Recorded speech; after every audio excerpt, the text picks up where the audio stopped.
So let's take a look at quite a controversial topic. Do megapixels matter? One of the biggest selling points these days in cameras is the amount of megapixels that they display. Now, some people will tell you that they don't matter and some people will tell you that they do. So firstly, what is a megapixel? Simply put, a megapixel is the amount of million pixels in an image.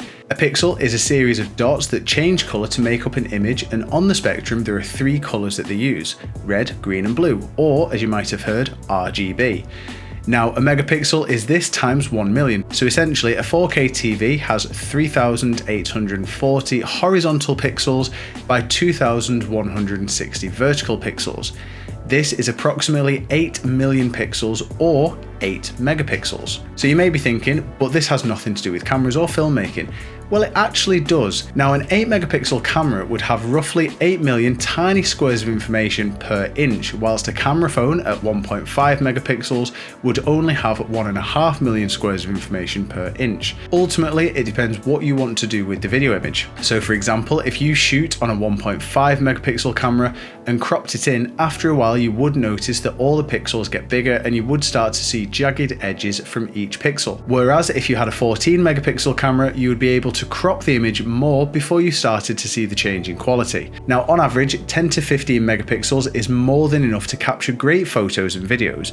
If you are looking purely at the megapixel count when buying a camera, then you will need to factor in other things too, as more megapixels means more information in the image, and ultimately that image will take up more space. So the exact same video on a 1.5 megapixel camera will have a much smaller file size than that of a 24 megapixel camera.